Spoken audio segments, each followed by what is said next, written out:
Sur le plateau de BITV au CIPCA, je reçois Aurélie Rebaudot-Zulberti, dirigeante associée du cabinet Enco Conseil, et Mathieu Tamaillon, directeur du développement durable chez Groupama Immobilier.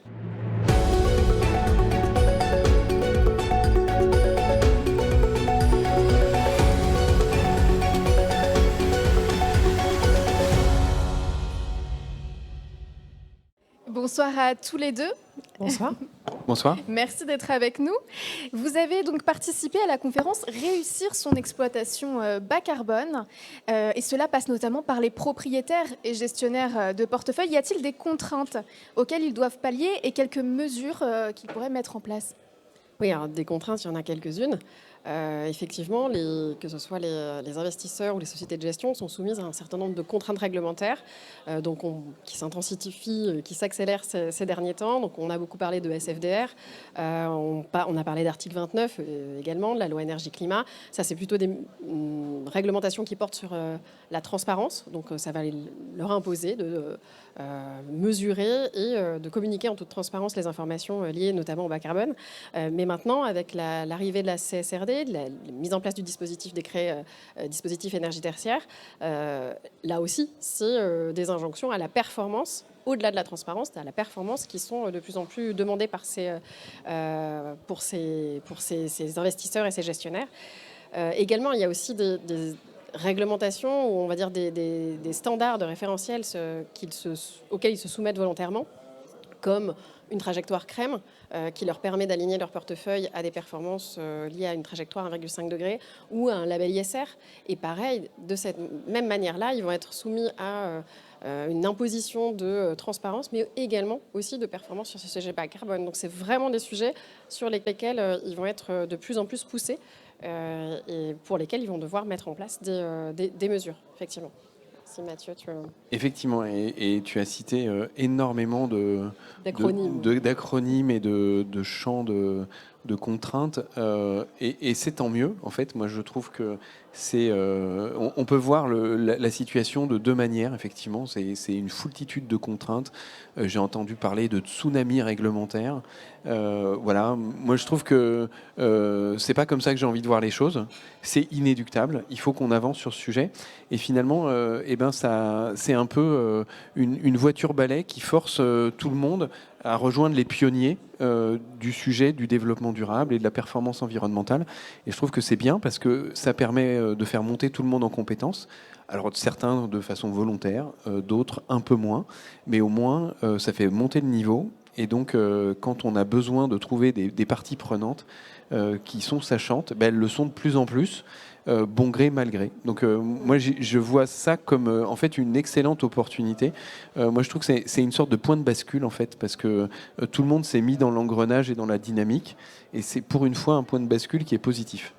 Et qui est d'autant plus positif que, en fait, pour réussir une exploitation bas carbone, on a besoin de solliciter, d'impliquer l'ensemble des parties prenantes de la chaîne. C'est pas uniquement l'investisseur ou la société de gestion. Et pour ce faire, quand il y a un corpus réglementaire plus ou moins large, mais enfin plutôt plus que large, plutôt plus que moins, comme tu avais l'air de le dire, c'est de nature à engager toute la chaîne. Et ça, c'est un effet dynamique et qu'il faut prendre comme positif, quoi qu'il arrive. Exactement. Et quel nouveau rôle se dessine pour les property managers dans la coordination de ces actions ? Alors, les property managers jouent un rôle essentiel dans la mise en place des différents plans de travaux, mais surtout dans l'amélioration des performances liées à l'usage, en lien avec les locataires, en lien avec les facility managers, les exploitants. Et ils vont être un rouage clé, un élément clé, et donc ils vont devoir, un peu comme tous les métiers, les asset managers également, ils vont devoir se muscler en termes d'ESG, de bas carbone en particulier, et le mettre en œuvre au quotidien, dans leurs relations, dans les performances, parce que les contrats évoluent, les mesures qui sont mises en place peuvent toucher à la fois les négociations, les relations contractuelles, aussi les relations un peu au day-to-day, et donc ils vont devoir intégrer ça à leurs actions au quotidien et auprès des différents intervenants pour maximiser la performance et l'efficacité et la transparence, également la remontée d'informations. Oui, je suis entièrement d'accord avec toi, Aurélie. Et c'est vrai qu'il y a le property manager, mais il y a aussi l'asset manager. il y a aussi l'investisseur. En fait, tous les métiers qu'on retrouve dans la gestion d'un portefeuille sont partie prenante de la performance environnementale. Il faut bien acheter un immeuble qui est peut-être déjà performant ou qui ne l'est pas, mais avec lequel on a tracé la route pour qu'il le devienne et qu'il rentre dans les niveaux de performance qu'on attend du patrimoine qui le rejoint. Ensuite, il y a toute la relation avec le locataire, et ça, l'asset manager est vraiment un personnage clé de cette bonne relation. Il faut lui expliquer, l'embarquer, lui faire comprendre. Il y a des locataires, bien évidemment, qui sont tout de suite dans le même état d'esprit que la foncière sur la performance environnementale. Et ça, c'est du bonheur. Ce n'est pas toujours le cas. Et donc, il y a besoin de pédagogie, de motivation, de passer du temps. Voilà, ça c'est le travail de l'asset.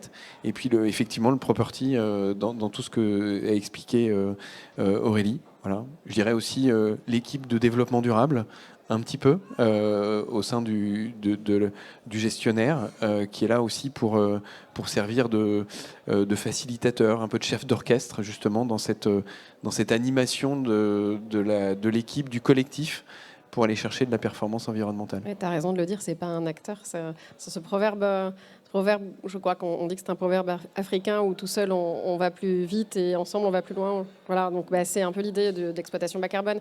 On ne peut pas imaginer que ce soit un acteur tout seul dans son coin qui puisse détenir la clé d'une exploitation bas carbone réussie. C'est vraiment d'emmener tout le monde. Et effectivement, le PM a un rôle central, mais pas que. Tous les maillons de la chaîne doivent se mettre dans le même ordre de marche. Gardez en tête que c'est un véritable travail d'équipe, finalement. Merci beaucoup d'avoir été avec nous sur le plateau TV de BITV. Merci avec beaucoup. Plaisir. Et merci à vous de nous avoir écoutés. On se retrouve très vite sur BITV au CIPCA.